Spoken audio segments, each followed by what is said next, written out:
요한복음은 계속 예수님이 어떤 분이신가, 누구신가라는 질문을 우리에게 계속하고 있어요. 여러분, 예수님은 여러분에게 누구십니까? 어떤 분이십니까? 유대인들은 예수님이 어떤 분이신지 알 수 없었습니다.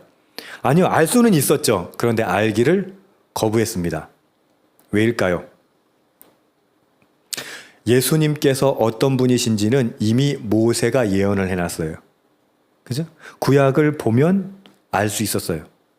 그리고 예수님의 표적, 예수님께서 일으키시는 기적들을 보면 그분이 어떤 분인지 알 수도 있었어요.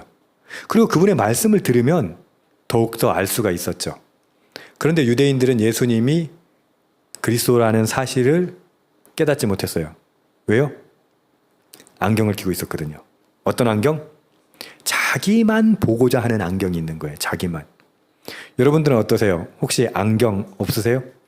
우리 모두가 다 안경 하나씩 끼고 있어요. 주의자면은 난 안경 안 꼈는데 물리적인 안경은 끼고 있지 않지만 모두가 안경을 끼고 있어요. 뭐 간단한 예가 그거죠. 진보 진영에 계신 분들은 진보라는 안경을 끼고 세상을 보고요. 보수 진영에 계신 분들은 보수라는 안경을 끼고 봐요. 그리고 절대 안경을 서로 교환하지 않아요. 그래서 확증 편향이 훨씬 더 많이 일어나죠. 내가 보는 것, 유튜브의 알고리즘이라고 하는 게 더 그것을 확증 편향을 강화시키잖아요. 그죠? 우리는 모두가 안경을 끼고 살아요. 그런데 그 안경이 얼마나 초점이 잘 맞는가, 도수가 잘 맞는가라고 하는 것을 늘 우리가 점검을 해봐야 되는데 가장 좋은 방법은 말씀을 통해서 점검하는 거예요. 여러분,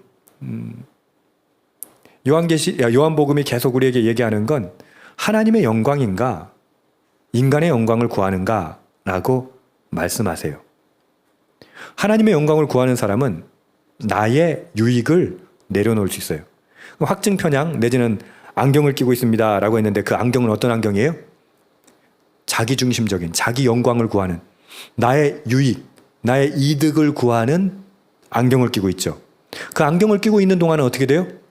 아무리 진리가 들어와도 그것은 진리가 되지 않는 거죠. 교회에서는 어제 말씀처럼 예수님께서 너희들의 세상을 정죄하기 때문에 세상이 예수님을 미워한다고 했잖아요. 정확히 말하면 종교적으로 그것을 해석할 수 있는 사람이라면 예수님께서 세상을 정죄한다면 뭘 해야 돼요? 회개해야 되죠. 그러나 여러분들도 마찬가지예요. 앞에서 여러분을 정죄하는 이야기 하면 회개할까요? 삐질까요? 삐져요. 그리고 어떻게 얘기하냐면 뭐 교회가 뭐 여기밖에 없는 줄 알아? 이렇게 돼요. 목회를 하면서 제일 힘든 부분이 바로 그 부분이에요. 무슨 말이냐? 반드시 말씀대로 전한 거예요. 그리고 그 사람에게 들으라고 전한 것도 아니에요. 근데 찔린 사람들은 뭐라고 그래요? 야, 누가 목사님한테 고자질했어? 이렇게 나오는 거예요. 그리고 뭐예요? 또 그 당을 지어. 당을 짓고 어떻게? 편을 가르고 그런 식으로 자꾸 신앙생활하는 거예요. 그게 무슨 말입니까? 찔리면 회개해야 될 거 아니에요. 근데 사람들은 찔리면 어떻게 해요? 대들어요. 그리고 그 권위에 대해서 무너뜨리려고 해요. 그 권위가 인간의 권위라면 아마 무너져도 상관이 없어요. 근데 그것이 하나님의 말씀이라면 어떻게 해야 돼요? 순종해야죠. 명절 중간에 예수님께서 성전에서 가르치시는 장면입니다. 근데 15절 보면 유대인들이 이렇게 얘기해요. 너무 놀라면서 야, 이 사람은 배우지 아니하였거늘 어떻게 글을 아느냐? 여기서 말은 글을 안다는 말은 글씨를 안다는 얘기가 아니라 어떻게 이런 학문이 있느냐 이렇게 놀라는 거예요. 바울이 누구의 문화생이었어요? 가말리엘의 그런 문화생이었던 것처럼 일종의 학문적 계보가 있는 거죠. 이 정도 이야기하려면 그래도 학문적 계보가 있어야 되는데 예수님은 배운 사람이 아닌데 아니 어떻게 이렇게 학문적일 뿐만 아니라 말하는 것마다 우리의 가슴이 진동하고 울리는 것인가 라고 이야기하는 거예요. 놀란 거죠.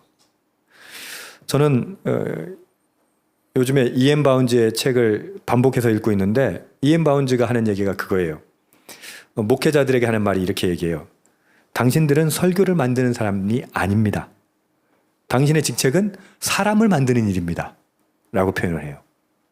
설교를 만드는 건 기술만 있으면 할 수 있는 거예요. 사람을 만드는 건 기술 가지고는 되는 게 아니죠. 그럼 이인 바운즈는 뭐라고 얘기했냐면 그것은 깊은 영적인 기도만이 가능합니다. 라고 얘기했어요. 여러분, 저는 그 책을 읽으면서 그거를 다시 읽으면서 야, 제 설교가 얼마나 품위가 없고 제 설교가 얼마나 수준 낮은 설교인가라는 고민을 하고 있어요. 왜냐? 저는 엄청나게 많은 자료를 보려고 애쓰거든요. 그것과 관련된, 그 본문과 관련된 자료들을 엄청나게 보고 어떤 인사이트를 얻으려고 엄청나게 애를 써요. 그런데 왜 부끄럽냐면 그런 인사이트는 학문적으로 얻어지는 게 아니에요. 그것은 어디로부터 와야 돼요? 하늘로부터 와야 되는 거예요. 보세요. 16절에 예수께서 대답하여 이르시되 내 교훈은 내 것이 아니요 나를 보내신 이의 것이니라. 말이 수려하지 않아도, 여러분 어떤 설교 들을 때 말이 화려하지 않아도 일목요연하지 않아도 어떤 설교는 내 가슴을 진동하게 하죠. 어떤 설교는 눈물이 흐르게 하죠. 어떤 설교는 나의 삶을 송두리째 변화시키죠. 그것은 어디서부터 오는 겁니까? 그것은 깊은 학문에서 오는 게 아니에요. 그것은 어디서부터 오기 때문이에요? 하늘로부터 오기 때문이에요. 하나님의 영으로, 하나님의 능으로, 성령으로 역사하시기 때문이에요. 하나님께서 말씀이 육신이 돼서 오신 분이 예수님이잖아요. 하나님의 말을 전하시는 거잖아요. 예수님이 자의적으로 하는 것이 아니라 하나님의 말씀을 전하니 어떻게 그것을 듣는 사람이 감동하지 않을 수 있겠어요? 어떻게 놀라지 않을 수 있겠습니까? 그러니 15절에 놀랍게 여겼다라고 말씀하십니다. 17절 중요한 포인트인데요. 사람이 하나님의 뜻을 행하려면 이 교훈이 하나님께로부터 왔는지 내가 스스로 말함인지 알리라. 유대인들이 왜 예수님을 잡으려고 하고 죽이려고 했습니까? 지금 예수님이 말씀하시는 게, 지금 우리로 빠지면 성경이 우리에게 말씀하시는 것이 하늘로부터 왔는지 아니면 목사 저거 입에서 그냥 막 나오는 건지를 분별하지 못하는 거예요. 왜 분별하지 못하냐면 그 기준이 누구기 때문에? 나기 때문에. 그래서 내 기분에 맞으면 아멘 그래요. 근데 내 기분에 안 맞으면 저 틀린 것 같은데. 여러분, 제 이야기는 틀릴 수 있어요. 저는 많은 자료를 보려고 애쓰지만 그 자료 가운데 오류가 있을 수도 있어요. 그러나 하나님으로부터 오는 말씀은 어때요? 그런 오류와 상관이 없어요. 근데 문제는 뭐예요? 그것을 받아들이는 사람이 하나님으로부터 오는, 아까 찬양할 때 우리가 이야기한 것처럼 하나님의 영광을 위해서 그것을 듣고 실천하는 것이 아니라 나한테 유리한가, 인간의 영광, 나한테 맞는가 안 맞는가를 자꾸 구하기 때문에 이런 엇갈림이 생기는 거죠. 18절 스스로 말하는 자는 자기 영광만 구하되 보내신 이의 영광을 구하는 자는 참되니 그 속에 불의가 없느니라. 이것은 예수님의 말씀일 뿐만 아니라 우리가 성경을 읽을 때, 묵상할 때 꼭 반드시 기억해야 하는 거예요. 여러분, 하나님의 영광을 위해서 말씀을 읽으십시오. 성경 많이 읽으면 나한테 유익하니까. 그게 아니에요. 하나님의 영광을 구하기 위해서 큐티하세요. 묵상하세요. 성경 통독하세요. 왜? 이것을 알아야만이 내가 하나님의 영광을 위해서 살아갈 수가 있기 때문에. 하나님의 영광을 구하는 사람은요, 하나님의 진리가 나타나고 하나님의 공의, 정의가 나타나요. 그 삶 속에서. 그러나 그렇지 않은 사람은 아무리 성경을 많이 읽는다고 하더라도 그것이 읽으면 읽을수록 자기 주장을 강화시키죠. 자기의 영광을 구하느냐, 하나님의 영광을 구하느냐. 그것이 목자를 분별하는 기준일 뿐만 아니라 우리 신앙을 분별하는 기준이에요. 여러분, 말씀 볼 때, 기도할 때 무슨 영광을 구합니까? 여전히 나의 영광만 구하고 있지 않습니까? 목사님, 그러면은 나의 영광 안 구하면 어떻게 기도해요? 보세요. 이미 우리는 기도를 잘못 배웠거든요. 우리는 기도를 뭘로 배웠어요? 나의 영광을 구하는 거, 내 소원 이루어내는 거, 내 뜻을 관철해내는 거, 그걸 기도라고 배웠거든요. 근데 예수님이 그런 기도 하셨어요? 예수님도 물론 그렇게 비슷하게 기도하셨죠. 아버지여, 아버지의 뜻이라면 이 잔을 내게서 옮겨주십시오, 이렇게 해요. 근데 예수님의 기도가, 우리의 기도가 다른 점은 뭐예요? 그러나 아버지여, 나의 원대로 마옵시고 아버지의 뜻대로 되기를 원하나이다. 우리는 연약하기 때문에, 부족하기 때문에 구하고 기도할 수밖에 없어요. 그러나 결국은 무엇을 구해야 된다? 하나님의 영광, 하나님의 뜻, 아버지의 것. 근데 이 유대인들은 하나님의 영광을 구하지 않고 자기의 유익을 구한 거죠. 자기의 이득을 구한 거예요. 그렇게 살고 그렇게 종교 생활을 하다 보니까 예수님의 등장이 달가워요, 안 달가워요? 자신들이 제일 인기가 많았거든요. 여긴 지금 유대인이라고 완곡이 표현이 됐지. 그 바리새인들하고 종교 지도자들 얘기하는 거거든요. 어때요? 자기들이 기득권자였어. 근데 막 군중들이 누구한테 몰려가? 예수님한테 몰려가. 근데 예수님은 또 하는 말마다 다 맞는 말만 해. 그러니 어떻게 해요? 트집을 잡으려는 거예요. 자, 오늘 대표적인 말씀이 이겁니다. 21절, 예수께서 대답하여 이르시되 내가 한 가지 일을 행함에 너희가 다 이로 말미암아 이상히 여기는도다. 그 한 가지 일이 뭐였어요? 38년 된 병자를 고치신 거죠. 근데 22절, 모세가 너희에게 할례를 행하였으니, 관로로 넘어가 봅시다. 그러므로 너희가 안식일에도 사람에게 할례를 행하느니라. 여러분, 안식일, 그러니까 할례는 8일째에 해야 되거든요. 근데 그날이 안식일이야. 안식일을 일하면 돼요, 안 돼요? 안 되죠. 그러나 할례를 하기 위해서 안식일을 범하는 거잖아요. 23절, 모세의 율법을 범하지 아니하려고 사람이 안식일에도 할례를 받는 일이 있거든. 예수님은 뭐 하셨어요? 아니, 겨우 그 표피 잘라내는 거, 그것 때문에 안식일을 지키지 않았는데, 한 사람의 일생을 구한 거 아닙니까? 한 사람의 전신을 치료한 거 아니에요? 아니, 그러면 할례보다 훨씬 더 가치 있는 일이 아니에요? 안식일에? 이것뿐이었어요.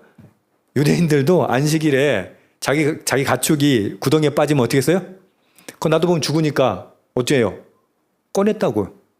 근데 지금 38년 동안 병든 자, 우리 이 말씀 공부할 때 얘기했죠. 만약에 이 사람이 평균 수명으로 이야기한다면, 그 당시에 평균 수명으로 얘기한다면 그 평생을 그냥 아파갖고 있던 사람이에요. 그 사람을 치료해줬어. 근데 뭐라고 그래요?